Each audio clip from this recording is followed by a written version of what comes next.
नमस्कार, मैं जितेंद्र चतुर्वेदी। मतांतर में आप लोगों का स्वागत है। एक दो रोज पहले एक खबर आती है और वो खबर ये कहती है कि नीतीश कुमार को एक ब्रह्मास्त्र मिल गया है भाजपा से निपटने के लिए। तो जाहिर तौर पर कौतूहल जगा कि साहब ऐसा क्या खोज निकाला है नीतीश जी ने। पढ़ने पर पता चला कि एक वाक्य विन्यास जो है वो उन लोगों ने निकाला है जिसके जरिए ये जो तमाम आरोप भाजपा लगा रही है उससे निपटा जाए।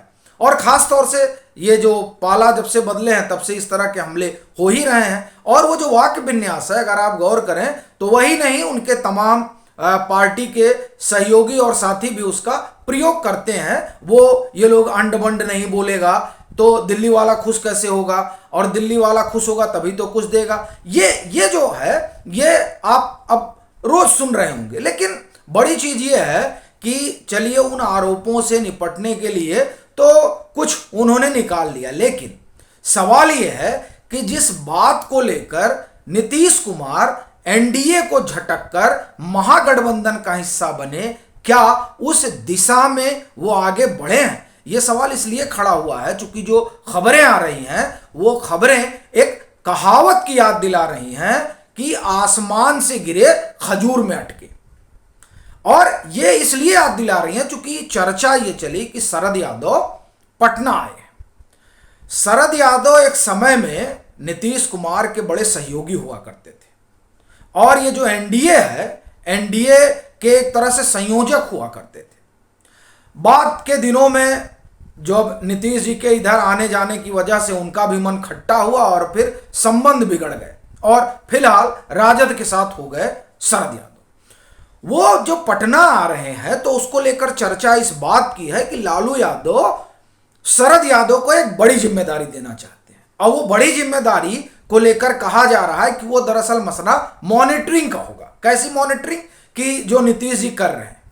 अब इस मॉनिटरिंग से एक सवाल और उठता है कि क्या जिस महागठबंधन का वो हिस्सा बने हैं उसका पूरा भरोसा हासिल कर पाए हैं? और ये सवाल इसलिए भी बड़ा हो जाता है क्योंकि जब वो दिल्ली जाते हैं और दिल्ली तमाम लोगों से मिलकर आते हैं और उस मेल मुलाकात के बाद भी तमाम जो मुख्यमंत्री हैं गैर भाजपाई दलों के, उनके सुर अलग हो जाते हैं।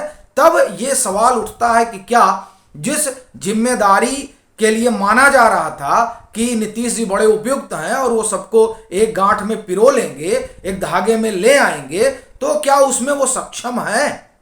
क्योंकि वो लौट कर आते हैं और उसके बाद से केसीआर हो, केजरीवाल हो, ममता बनर्जी हो, सबके एक अपने अलग सुर दिखाई देने लगते हैं। यहां तक कि कांग्रेस का भी एक अलग सुर निकल कर आता। तो ऐसी परिस्थिति में क्या सब कुछ ठीक चल रहा है नीतीश जी के लिए?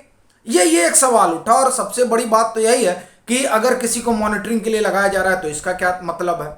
फिर एक कॉइन उछाला गया जदयू की तरफ से, कहा गया कि साहब फूलपुर से चुनाव लड़ेंगे। फिर ये वो नहीं, फूलपुर नहीं, फूलपुर, अंबेडकर नगर और मिर्जापुर, ये 3 सीटें हैं। इन तीनों में से जहां भी लड़े। और फिर ये भी खबर आई कि नहीं, नीतीश जी के दूध जाकर वहां था लगा लिए हैं। ये खबर आई, ये नहीं कि हम अपनी तरफ से बता रहे हैं। फिर एक खबर ये भी चली कि दरअसल ये जो अंबेडकर नगर हो, मिर्जापुर हो या फिर फूलपुर हो, ये तो बहाना है, असली निशाना तो नरेंद्र मोदी है। अब ये तमाम चीजें हो गई। फिर ये हुआ कि अब जो है समाजवादी पार्टी भी इसमें जुड़ेगी, बसपा भी इसमें जुड़ेगी और एक महागठबंधन बनेगा और उस महागठबंधन के जरिए उत्तर प्रदेश से भाजपा को उखाड़ फेंका जाएगा। क्योंकि जो दिल्ली का रास्ता है वो पटना से नहीं, उत्तर प्रदेश से होकर जाता है। तो उत्तर प्रदेश से जाने के लिए उत्तर प्रदेश में भाजपा को कमजोर करना जरूरी है। तो ये जो क्वाइन उछाला गया, इस क्वाइन के जरिए ये था लगाने की कोशिश हुई कि साहब जब ये तमाम चीजें आएंगी तो सब लोग एकजुट होंगे। लेकिन हुआ क्या? ये चर्चा खूब चली कि साहब फूलपुर से चुनाव लड़ेंगे या अंबेडकर नगर से या मिर्जापुर से, इसकी चर्चा खूब हुई। लेकिन इस चर्चा के बाद जिस तरह की गर्मजोशी की आशा की जा रही थी वैसा वेलकम जो है वो जदयू को या नीतीश जी को मिला नहीं। जब ये बात छिड़ी तो उसके 1-2 दिन बाद अखिलेश यादव ने कहा कि नहीं वो तो खुला है, वो आए और चुनाव वगैरह लड़े। ये तमाम चीजें उन्होंने कही। वो इधर कहे कि वो चुनाव लड़े, उधर शिवपाल यादव ने कहा कि नहीं हम समर्थन हमारी पार्टी प्रसपा समर्थन नहीं करेगी, चूंकि वो अखिलेश यादव के साथ जा रहे हैं। बसपा की तरफ से कोई ना नुकुर आया ही नहीं कि वो खड़े होंगे कि नहीं खड़े होंगे, चूंकि चाहे फूलपुर हो और चाहे अंबेडकर नगर हो और चाहे मिर्जापुर हो, इन तमाम जगहों पर अगर जीत सुनिश्चित करनी है तो उसके लिए यह आवश्यक है कि बसपा आपके साथ खड़ी हो। और जो तीसरा एक व्यक्ति है जो जरूरी है कि वो आपके साथ रहे, वो है ओम प्रकाश राजभर। अच्छा, राजभर कह रहे हैं कि क्या दिक्कत है, वो आए लड़े, और जैसे जैसे ओम प्रकाश राजभर बिहार के लिए हैं, वैसे ही नीतीश कुमार जो है वो उत्तर प्रदेश के लिए। अब लीजिए, कहाँ वो खुद को और उनकी पार्टी उनको प्रधानमंत्री पद का दावेदार समझती है, और कहाँ ओम प्रकाश राजभर ये कह रहे हैं। तो ये जो क्वाइन उछाला गया कि फूलपुर का नाम या उत्तर प्रदेश से नीतीश जी चुनाव लड़ेंगे, उसके बाद में तमाम गोलबंदी और लामबंदी होगी और पूरा मंडल जो पार्ट 2 शुरू होगा, और जिस तरह से बिहार में बताया जा रहा है उसी तरह से उत्तर प्रदेश में भी प्रचंड तरीके से आंधी चलेगी, तो कुछ हुआ ही नहीं। तो पूरा मामला ही कुछ दिखाई दिया, कहीं से कोई इस तरह की गुहार नहीं आई। अगर समाजवादी पार्टी के कुछ नेताओं को छोड़ दिया जाए, अखिलेश जी को भी उसमें ले लीजिए आप, तो ऐसा कोई संकेत नहीं दिखाई दिया कि नीतीश कुमार आ रहे हैं तो उसके बाद से उत्तर प्रदेश में विपक्ष की सियासी बयार बह जाएगी। तो ये दो चीजें ऐसा लगता है कि इससे स्पष्ट हो गया नीतीश जी को भी कि मामला उस तरीके का नहीं है जैसा सोचा जा रहा था। क्योंकि हम बताइए, यहाँ हमारी पार्टी जो है कह भी रही है, और बजाप्ता जो यहाँ की इकाई है उत्तर प्रदेश की जदयू इकाई, उसने तो प्रस्ताव भेजा, उन्होंने तो सीट भी तय कर ली कि 20 सीट हम लोग लड़ेंगे।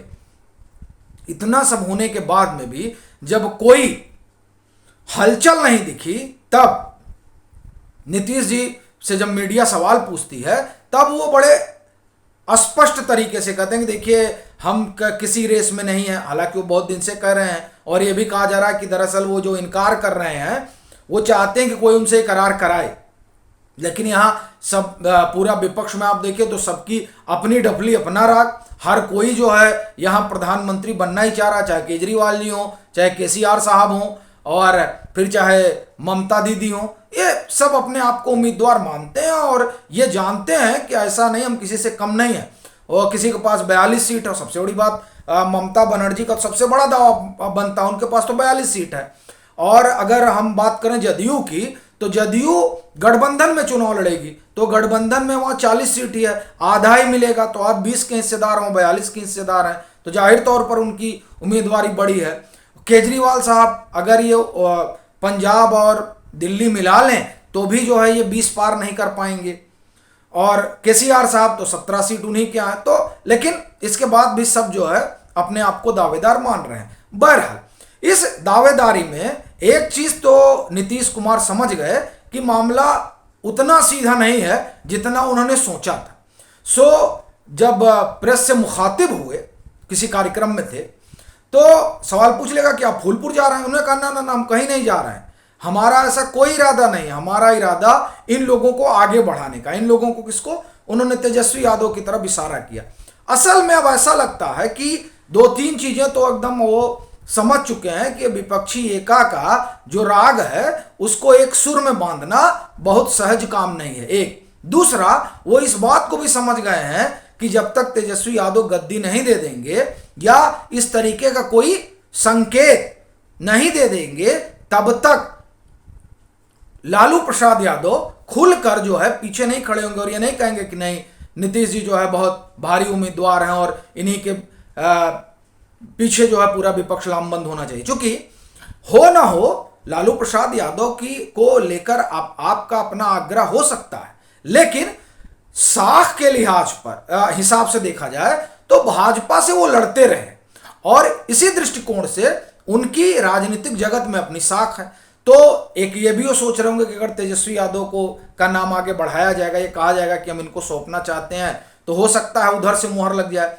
क्योंकि ये भले कहा जा रहा हो कि सेवा सरते रही हो कि विपक्ष का चेहरा होंगे, लेकिन अभी तक महागठबंधन और खासतौर से राजद की तरफ, लालू प्रसाद यादव ने तो नहीं कहा, वो कहते हैं तो मुहर लग जाएगी।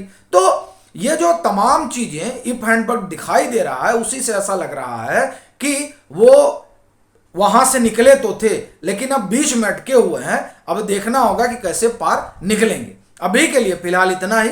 अगर आप मतांतर से नहीं जुड़े हैं तो जुड़िए, वीडियो को लाइक कीजिए, शेयर कीजिए और अपने सुझाव जरूर साझा कीजिए।